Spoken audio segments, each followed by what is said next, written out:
I caught them. I saw it with my own eyes. But what shattered me was what my daughter said next. My name is Peter, and for nearly 10 years, I believed I had everything a man could want. A wife who kissed me each morning and smiled like she meant it. A daughter whose laughter could undo the worst parts of me. And a home that, while modest, felt full, not of things, but of life. Her name was Jane. We met during our first year working at the same logistics firm. She was sharp, opinionated, brilliant in ways that lit up every room she entered. I was quieter, more reserved, slower to speak, but steady, dependable. And somehow, our edges fit. Over time, what started as clashing personalities became late-night conversations, accidental brushes of the hand, unspoken inside jokes. Eventually, there was a proposal, a ceremony beneath a wide autumn sky, and the kind of laughter that you think. Jacob had been my best friend since childhood, the kind of bond you don't question. We grew up 2 houses apart, learning to ride bikes on the same cracked pavement, sneaking into abandoned barns during stormy nights, getting into trouble, and pulling each other out of it again. He was my best man, my brother in everything but blood. And when Lily was born, our miracle, after years of trying, Jacob was named her godfather. He brought flowers to the hospital, held her like she was made of glass. We laughed, called him sentimental. He said it was dust in the room. When my company offered me a long-term overseas assignment, 12 months in the Pacific managing a high-stakes expansion, I hesitated. Jane encouraged me. We needed the money, she reminded me. The position would mean a significant promotion, maybe even regional oversight. And it was just a year. Lily was still young. She wouldn't remember I'd been gone. Jacob would check in, she said. Help around the house. It would be fine. I kissed my daughter goodbye at the airport. She giggled, grabbed at my collar, babbled nonsense in my ear. I held her longer than necessary. Jane smiled but looked tired. I kissed her too. She whispered that she loved me and promised to send photos every day. Jacob hugged me hard, clapped my back. I'll look after them, he said with that same boyish grin I'd known since we were 10. Go build your empire. I nodded, swallowing the knot in my throat, and boarded the plane. For 4 months, everything seemed normal. There were weekly video calls. Jane, sometimes still in pajamas, hair messy, eyes puffy but smiling. Lily had started crawling, then taking her first few wobbly steps, always moving, always growing. Jacob even dropped in once or twice during calls, teasing me about the food, the weather, the stiff company dinners. I laughed with them. I told myself everything was fine. Then the project finished ahead of schedule. For months early. I didn't tell anyone. I wanted it to be a surprise. One of those movie moments where I'd walk through the front door, arms full of gifts, and they'd gasp, run into my arms, and everything would be perfect again. I bought a giant stuffed panda Lily had once pointed to during a video call. Jane's favorite wine, the rich red she always pretended to save for special occasions, but opened on any Tuesday that felt a little too heavy. I landed on a gray Thursday afternoon. The sky was thick with clouds, but the streets were bright with memory. My neighborhood looked the same. The same dog barking behind the same gate. The same old man watering his garden across the road. I pulled into our driveway, and there it was, Jacob's car. I smiled. Maybe he was helping fix the garage. Maybe they were planning a welcome home dinner. I imagined them inside, Lily on Jane's lap, Jacob chopping vegetables, laughter in the air. The front door was unlocked. That detail didn't register at first. I stepped inside, arms full.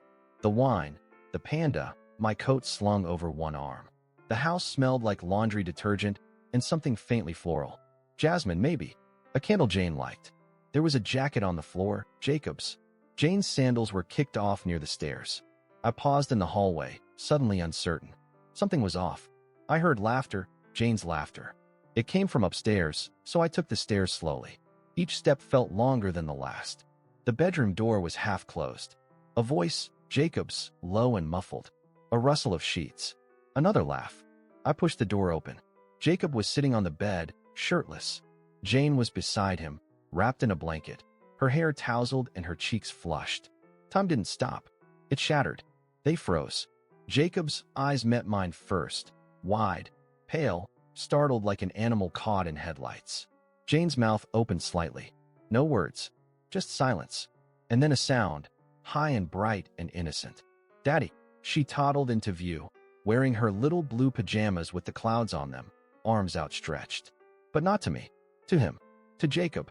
"Daddy," she giggled again, laughing as she ran toward him. I turned and walked out of the room. Down the stairs. Past the wine. Past the panda that slipped from my grip and landed softly on the floor. Out the door. Into the cold, gray afternoon. I drove without direction, without music, without thought. That night, I slept in the parking lot of a church I hadn't stepped inside in decades. That I didn't cry. I just stared at the ceiling of my car. I didn't know what the next day would bring. But I knew this much. The man who had left 4 months ago wasn't the man who came home. I came back the next day. Not because I'd forgiven them. I came back because I had nowhere else to go. I hadn't eaten. I hadn't slept. I spent the night parked beneath a flickering street lamp outside a church I hadn't set foot in since I was a teenager. The silence didn't comfort me. It pressed against me like a weight I couldn't lift. Every breath was effort. I returned not as a husband, not as a father, not even as the man I'd been 4 months ago. I came back as someone hollowed out, filled not with rage, but with something worse. Jacob's car was gone from the driveway. The front lawn looked the same as ever, the grass uneven where the sprinkler missed a patch, the little ceramic owl still perched near the walkway, meant to keep birds away. Nothing had changed, and that's what made it unbearable. Jane was sitting at the dining table, both hands curled around a mug. The steam had long since faded. Her eyes found me instantly, and she straightened, startled but not surprised. She looked like she hadn't slept either. Hair pulled back hastily, face pale, eyes swollen. She opened her mouth, maybe to greet me, maybe to explain, but I raised my hand. "I just want to understand," I said. My voice wasn't raised. Jane set her mug down carefully, as if any sudden movement might shatter it. It wasn't what it looked like. Of course that's what she said. I stared at her. "You were in bed with him." "We were drunk," she said quickly, words tumbling over one another. "We didn't plan it. We'd been drinking, and one thing led to another. And it wasn't. It hadn't happened yet. You walked in before anything happened. You're saying I stopped it?" Her lips trembled, but she nodded. "Yes. We didn't sleep together. We were stupid. I don't know what came over me. It was animal instinct. Nothing more. I wasn't thinking." "And Lily?" Jane froze. My voice was quieter now, and lower. I didn't need to yell. She looked at him. She smiled. She called him Daddy.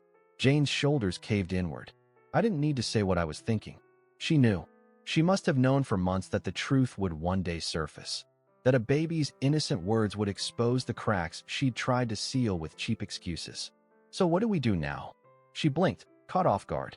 "I want to fix this," she said quickly. "I do. I know I don't deserve it. But I love you. And Lily loves you." This was one horrible mistake. There it was. Mistake. As though the years, the lies, the betrayal could be wrapped into a single regrettable lapse of judgment. I didn't respond. I sat across from her at the table. The wood between us felt like an ocean. Jane reached for my hand. I didn't move. "You stopped it," she repeated. "And thank God for that. You came back at just the right time. Before we did something that couldn't be undone." I stared at her fingers resting inches from mine. I wondered how many times those same fingers had run through Jacob's hair. How many lies had they pressed into his skin? How many truths they had hidden from me? "We'll try again," I said finally, voice level. Jane's eyes widened. "Really? We'll start over. You'll earn back my trust." She nodded quickly, her eyes already filling with tears. "I will. I'll do anything. I'll prove it to you." I watched her carefully, the way relief overtook her too fast. The way guilt seemed to melt off her like steam from a coffee cup. Later that week, she handed Lily to me and asked if I could take her for a walk while she cleaned. I agreed easily, smiled, kissed Jane's cheek. Lily clung to my shirt as we left the house, her little hands curling into the fabric the way they always had. We walked slowly, around the block, through the park. I let her watch the ducks at the pond. I pointed out squirrels. She giggled. I asked her questions. She babbled nonsense in return until I asked her softly, "Lily, who's Daddy?" She looked up at me. Then she pointed down the street, toward Jacob's house, and smiled. "Daddy." She said it like it was the most natural thing in the world. I didn't cry. The next morning, I told Jane I was taking Lily to the park again. She was tired and grateful. She kissed us both goodbye, told us to bring snacks, and handed me a little bottle of sunscreen. I took Lily to a private clinic 2 neighborhoods away. I held her in my lap while a nurse swabbed the inside of her cheek. I smiled and told her we were playing a game. She laughed. I signed the form, left a cash deposit. The nurse asked if I wanted to wait for the results or have them sent by mail. Mail, I said. Then I took Lily home, and we didn't talk about it again. Not until I knew. The envelope arrived 7 days later. I parked in a quiet lot behind a gas station. When I finally tore the seal, the paper inside was cool from the air conditioner. The font was crisp, clinical. Probability of paternity, 0%, that was it. Just a quiet confirmation that I was no one's father, at least not in the way that counted in blood. I leaned back in the seat and closed my eyes. It didn't feel like heartbreak. It didn't feel like anything at all.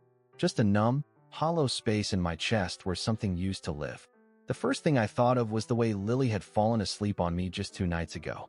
The next thing I thought of was Jacob, and the third was Jane. I drove back slower than usual. Not because I was being cautious. I think I just didn't want to arrive.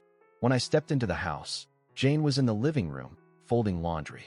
She didn't look up right away. "Did you go to the hardware store?" she asked, holding up one of Lily's onesies. "We need more of those little picture hooks." I dropped the envelope on the coffee table. Jane's hand froze mid-fold. Her eyes flicked to it, then to me. She didn't speak. She didn't ask what it was. She knew, and she was smart enough not to pretend otherwise. She sat down slowly, her knees folding beneath her like the guilt had weight. "I needed to know," I said. My voice was steady, but my throat felt like sandpaper. She nodded. "I thought so." I sat across from her. Neither of us moved. "You lied to me for over a year," I said. Jane opened her mouth, then closed it. She looked down at her lap, fingers knotted together. "I didn't mean for it to happen," she said finally. "I didn't plan it. Jacob, he was there all the time. You were gone. I was exhausted. I felt alone. And he made me feel wanted." I finished for her. She nodded, eyes glassy. "Yes." "And Lily?" She hesitated. The silence between us was full of things neither of us had the nerve to say. "She's his." Jane's face broke. "I thought you were her father. At first, I really did. But when she started to grow, and her features changed, I knew.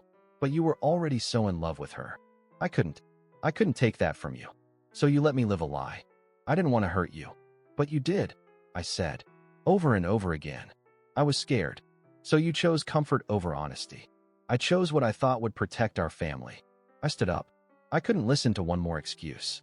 "You didn't protect anything, Jane. You burned it down and handed me the ashes." She followed me as I walked into the hallway. "Peter, please. I know I hurt you. But can't we fix this? You love her. You love Lily. That hasn't changed. I swear, I'll never speak to Jacob again. I'll do anything. Just don't leave." I turned to face her. There were tears in her eyes now, real ones. "I'll stay. For now." Her breath hitched. "You will. But not because I forgive you." "Then why?" "Because I need time. And you owe me the truth." Jane nodded quickly. "Anything." I didn't respond. I went upstairs and closed the door behind me. I began to think. There was a time for anger, and that time had passed. Now came the reckoning. Because Jacob, the man I'd called brother, the one who sat at my table, toasted my marriage, held my child, had taken more than my trust. And Jane had handed it to him. But they had forgotten one thing. She thought I was spending my mornings at the park, pushing Lily in her stroller, sipping coffee in the sun. She thought the silence in the house meant we were slowly finding our way back to something salvageable. She was wrong. I'd remembered something Jacob once said, casually, back when we were 20-something and invincible, tossing back cheap whiskey on his porch while the world still felt wide open. "Every man's got a skeleton," he'd laughed. "The only question is whether you buried it deep enough." At the time, I'd laughed too. It was the kind of thing Jacob said often, part bravado, part warning. He was the friend with stories that trailed off mid-sentence. The friend who never quite explained where his money came from, or why he dropped out of college just before graduation. But I never pressed him. He was my best friend, my brother, and I was an idiot. So I called in a favor. An old contact from my brief work with overseas compliance. Within 24 hours, I was on the phone with a private investigator named Hale. "I want everything," I told him. "Every dark corner, every unfiled tax, every associate. I don't care how long it takes." "What are you looking for?" Hale asked. "Something heavy enough to bury him." He didn't need more than that. I transferred the money. Then I waited. Each morning, I kissed Lily's forehead, told Jane I'd be out for a walk, then drove to meet Hale in a quiet cafe where the walls still smelled faintly of cigarettes, even though the signs said no smoking. It started small. Jacob had unpaid taxes from 2019. Nothing dramatic, but messy. Then came the side businesses. 2 LLCs dissolved after fines for improper licensing. Again, nothing criminal. The kind of things people ignore if the man shaking their hand is smiling and charming enough. But Hale kept digging, and what he found on the 9th day made the coffee in my hand turn cold. There was a warehouse, an off-the-books shipping contract, a name attached that shouldn't have been there. Jacob had been running product for a man under federal investigation, laundering, maybe worse. Hale wasn't sure yet, but he was excited, like a hound catching scent. "You give me another week," he said, eyes gleaming behind his thick glasses. That night, I returned home and watched Jane as she stood at the sink, washing dishes with her hair tied back the way she used to do when we were younger, before betrayal had reshaped the lines of her face. She glanced at me and offered a hopeful smile. "You're quieter lately." "I'm thinking," I said. "About us." "No," I replied and walked away. In the nursery, Lily was already asleep. Her cheeks were red from the cold, and her little hands twitched in her dreams. I leaned against the doorframe and watched her. I didn't know what to do with my feelings toward her. She wasn't mine, not by blood. But love doesn't evaporate just because science tells you it should. I loved her with a kind of desperation I hadn't felt before. Not just because of what I'd lost, but because she was the only thing in that house that hadn't lied to me. So I made a promise to her that night, whispered softly so only she, and maybe the universe, could hear. "You'll have peace, even if I have to destroy everything else to get it." He'll call me again. He had the documents, the recordings, the statements from 2 former associates.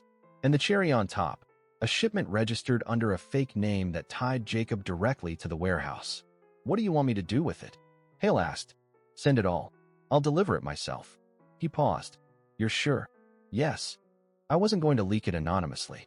I wanted Jacob to know exactly who put the knife in his back. I called him that night. "Peter," he said, with forced warmth. "Wasn't expecting to hear from you. Let's talk." He hesitated. "Everything okay?" "Dinner. Tomorrow. My treat." Silence. Then, "Okay." We met at a small steakhouse halfway between our homes. The kind of place with overpriced whiskey and dim lighting that hides tired eyes. He looked older than I remembered. Or maybe I just saw him clearly now, without the filter of friendship. We talked about nothing at first. Work, football, the weather. I let him speak. I let him lean back in his chair, confident, smiling. And then I placed the folder on the table. His smile faded before he even touched it. He didn't open it right away. He just looked at me. "What is this?" "Proof," I said. His fingers tightened around the edge. Still, he didn't open it. "Proof of what?" "Of who you really are." He laughed once, short, nervous. "Is this about Jane?" "No," I said, leaning forward. "This is about you. The part of you you thought no one would ever see." He went still. "I know about the warehouse. The ghost contracts. The shipments. The money. I know everything." A beat. "Where did you get this?" "I have my ways." "You're bluffing." "I'm not." "And what? You think you can blackmail me?" "No. I already gave it to the authorities." The blood drained from his face. "I wanted to see your reaction. That's all." He stood abruptly, knocking his chair back. For a second, I thought he might hit me. But he didn't. He just stared. "You think this makes you better than me?" "No," I said. "Just cleaner." Then I stood, too. This is what betrayal feels like, Jacob. I left him there, standing alone, folder clutched in one trembling hand, all his charm leaking out of him. By the time I got home, Lily was asleep. Jane was in bed, reading. She looked up, eyes hopeful. "Everything okay?" she asked. I kissed her forehead. "It will be." 2 weeks after that dinner, Jacob was arrested. I heard about it first from Hale. He called me that evening, voice calm as always. "It's done," he said. "They've got him.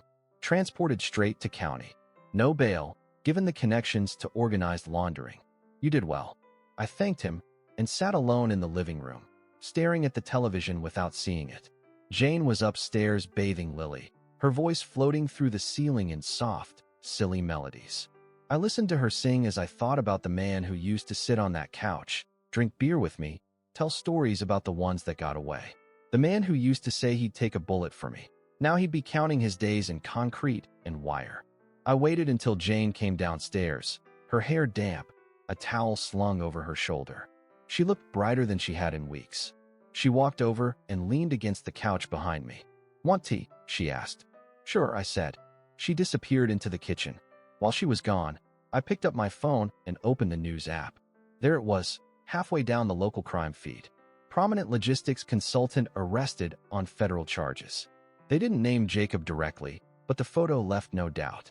It was him, hunched forward in a gray hoodie, flanked by two plainclothes officers. The caption beneath read, "Investigation reveals ties to unlicensed international trade, suspected laundering. Ongoing inquiry suggests financial misconduct." I could almost hear him in my head. "It wasn't supposed to go this far. You were my brother. How could you do this to me?" But here's the thing Jacob never understood. Loyalty isn't unconditional. It isn't a shield you can hide behind while you carve up someone's life and expect no consequences. He didn't just betray me. He stole from my future. It was justice. Jane didn't mention the arrest when she came back with the tea. She handed me the cup, sat beside me, and pulled a blanket over our legs like we were still us. "Lily said your name today," she said with a smile. "Clear as day. Peter. Not Dada. Not Daddy. Just Peter." But it was sweet. I looked at her. I smiled. And in that moment, I realized she didn't know Jacob was gone. And I didn't tell her. Instead, I asked, "How are you feeling these days?" She tilted her head. "Better. I know it's been hard, but I really believe we're coming out the other side of it." I nodded. She touched my hand. "You're still here. That has to mean something." It did, but not what she thought. I was still here because I hadn't finished yet. Jacob was step one. Jane, she would take longer. I needed to do this right. Not out of malice, but to make sure it stuck. No appeals. No loopholes. Just the cold truth, framed properly, and placed into the hands of people who couldn't ignore it. I set up a voice-activated recorder in the nursery, another in the kitchen. I asked Jane questions when she was tired, about the timeline of her affair, how often Jacob had visited, whether she had any doubts Lily was his. She answered freely. Guilt makes people eager to explain themselves. And she had no reason to suspect me. In the evenings, I was transcribing. Her words, her tones, the small details she didn't think mattered. All of it went into a file labeled custody. Because that was the next move. I loved Lily. No matter what biology said, I would not let her grow up in a house with someone who could lie with a smile on her face and call it mercy. The evidence built slowly, but over time, it gathered weight. I compiled screenshots of texts she deleted but were still saved in her cloud backup. I pulled timestamped photos. I checked IP logs on her email, locations that matched Jacob's office and hotel rooms during dates she claimed to be homesick. I made dinner some nights and let her think that we were mending. I let her believe in a future that no longer existed.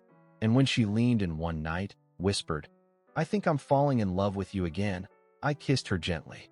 I wanted her to feel the loss when it came, sharp, bewildering, and irreversible. There's a rhythm to destruction when you do it right. Meanwhile, I built my case. I visited lawyers, told them what I had. I showed them the evidence, and one by one, they nodded. They told me it wouldn't be easy. Family court rarely is.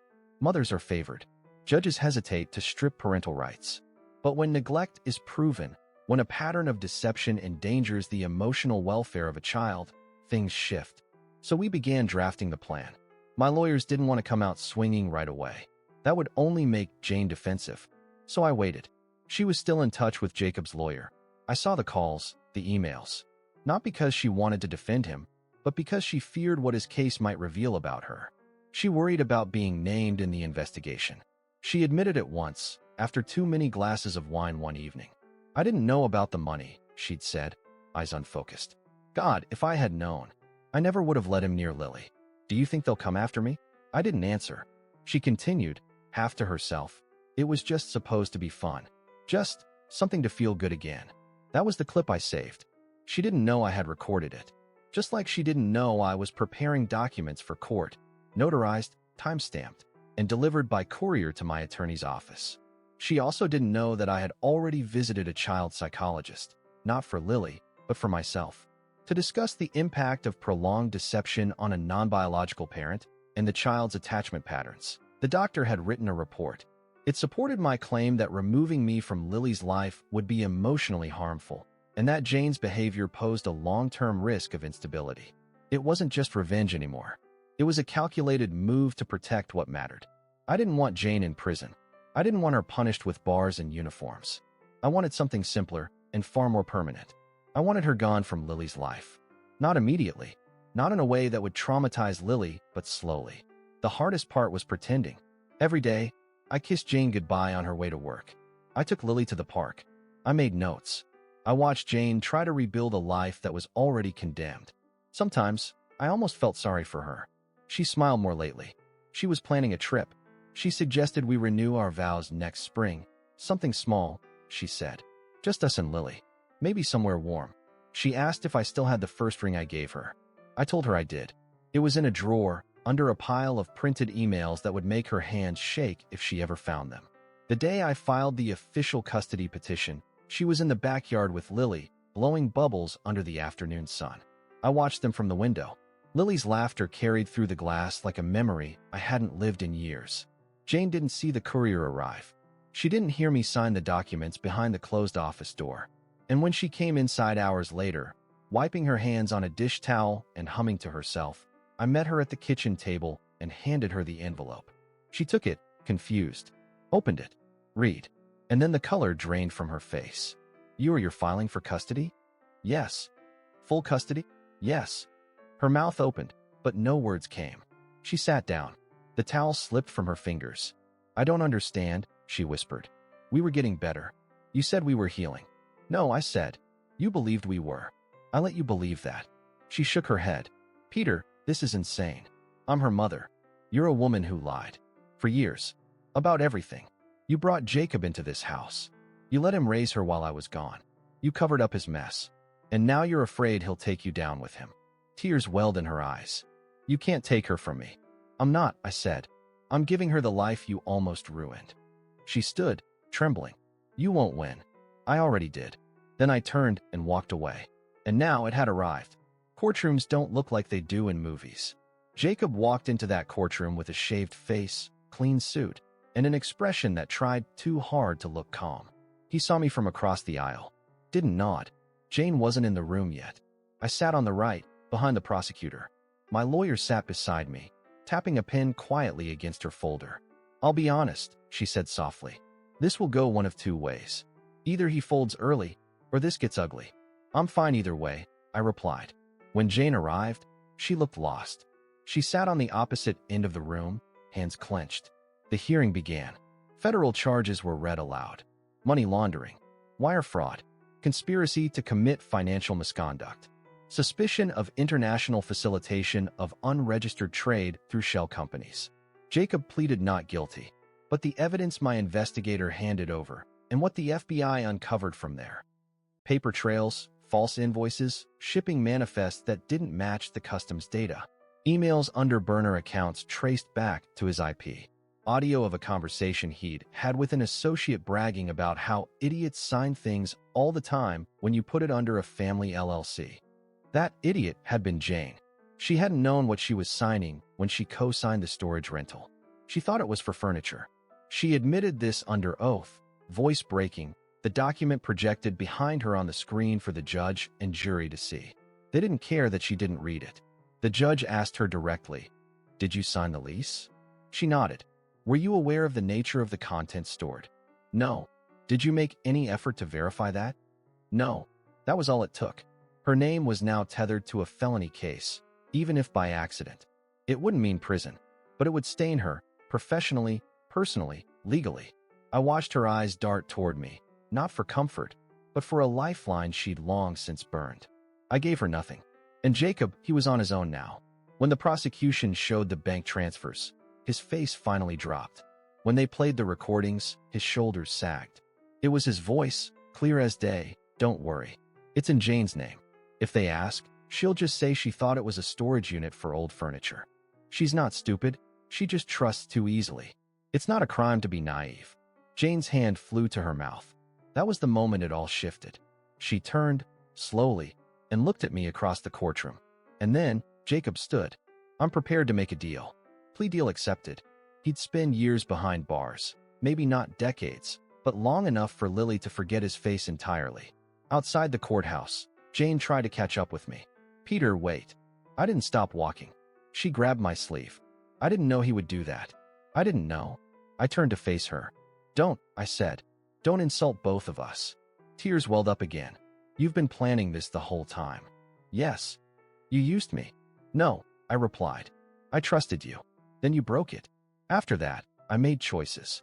She stepped back, as if struck. "You were supposed to be better than this." I met her eyes, and then I walked to the car, started the engine, and left them both behind in the rearview mirror. And now the final chapter was beginning, not for them, for Lily. The custody hearing began 34 days after Jacob's plea deal. By then, Jane had lost her job. Officially, it was a downsizing. The company had to cut ties with anyone connected to a federal case. Her name on the storage lease had been enough. No charges were filed against her, but her name was in the papers, buried in the 5th paragraph under a headline about Jacob's operation. I knew she wasn't sleeping. She'd started wearing long sleeves, even when it was hot, to cover the rash that stress had summoned to her skin. She drank too much coffee, barely ate, and some mornings I could hear her crying in the bathroom with the water running. And still, she had no idea how much worse it could get. My lawyer stood tall that morning in court, calm as always.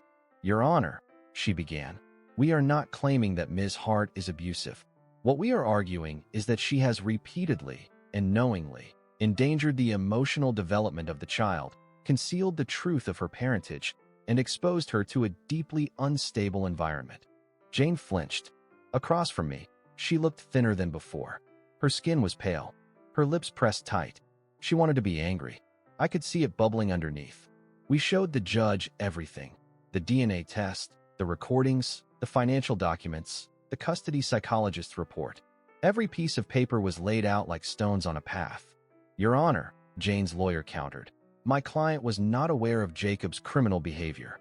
She acted in isolation during a period of extreme stress while her husband was out of the country. Her desire was to preserve the family unit." But the judge wasn't interested in apologies tied up in psychological bows. "What I see," she said, adjusting her glasses, "is a consistent pattern of dishonesty that served the emotional needs of the mother at the expense of the child and the father who raised her." Then came the witness testimony. The child psychologist explained how identity confusion in early development could lead to behavioral issues, especially if the truth were later exposed without proper structure. She explained that Peter, though not the biological father, had functioned as Lily's only constant, and removing him from her life would do irreversible harm. Jane shook her head slightly, tears slipping down her face. When it was her turn to speak, she stood. Her voice cracked halfway through. "I made a mistake," she said. "A terrible one. But I love my daughter. I love her more than anything, and I never wanted to hurt her. I never thought it would go this far. I didn't know who Jacob really was." The judge tilted her head. "You didn't know? Or you didn't want to know?" Jane looked down at the floor, and that's when I realized something strange. I wasn't angry anymore. I didn't hate her. I just wanted it to be over. Not for me, for Lily. I wanted the noise to stop. The judge called a recess. When we returned, she was ready. Given the totality of the circumstances and the extensive documentation provided by the petitioner, I am granting full legal and physical custody of the child to Mr. Peter Callahan. The words hung in the air. I closed my eyes for a moment. Jane didn't move. "No visitation will be granted at this time," the judge continued, "pending further psychological evaluation." Jane whispered something, but it was too soft to hear. Then louder, "You can't do this." Jane's lawyer placed a hand on her arm, urging her to sit down. She didn't. She turned to me. "You planned this." "Yes," I said. Her face contorted, but not with rage, with heartbreak. "You let me believe you forgave me. You stayed. You held me. You kissed me. And the whole time, you were." But the judge was already speaking again. The gavel dropped.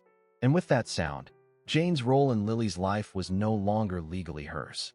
I didn't linger. I walked out of that courtroom into the sharp air and didn't look back. That chapter was closed. The war was over. We left in the early morning, before the city stirred. The sun hadn't yet broken the horizon. The streets were still half asleep, cloaked in a fog that moved like breath against the windshield. I had packed the night before, not in haste, but in careful silence.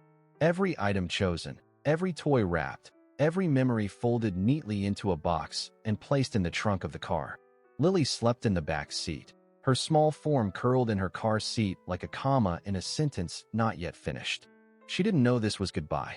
She didn't know that everything she recognized, the house with the creaky floorboard, the park with the yellow slide, the hallway where she took her first steps, would now belong to someone else's life. But children adapt more easily than we think. It's adults who carry ruins. The house wasn't sold. I left it behind. Keys on the counter, mortgage transferred, utilities canceled. Jane's name was still on some of the accounts, but she wouldn't fight anymore. She hadn't spoken to me since the hearing.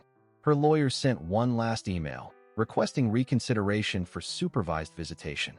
My lawyer responded with the court's terms, documented stability. At least a year, maybe more. I didn't wish her harm, but I didn't wish her anything anymore.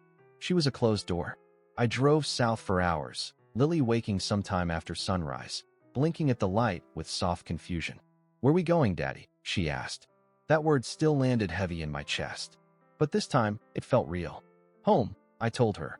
"Not home," she said, looking out the window. "No swing set. No swing set yet," I said with a smile. "But we'll find one." We moved in with my parents first, just until I could find something permanent. They lived in the same small town where I grew up, in a white clapboard house that smelled of cinnamon and old books. They hadn't changed much. My mother cried when she saw Lily. My father hugged me for the first time in years and said nothing, just clapped me on the back with a hand that shook a little more than I remembered. The first few days were strange, quiet in a way I wasn't used to anymore. No court dates, no strategy meetings, no hidden recorders or sealed envelopes.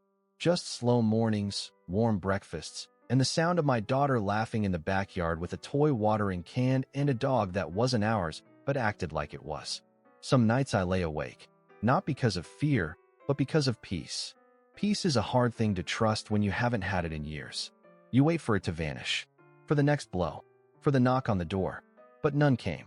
Instead, there were new things. Lily started drawing again. She'd run to me, waving the paper like a prize, shouting, "Look, it's us, you and me." She didn't draw Jane. She never asked where she was. I think, in her own way, Lily knew something had shifted. I found work, a smaller firm, less travel, fewer meetings. They offered me less money than I was used to, and I accepted it without hesitation. Time was more valuable now.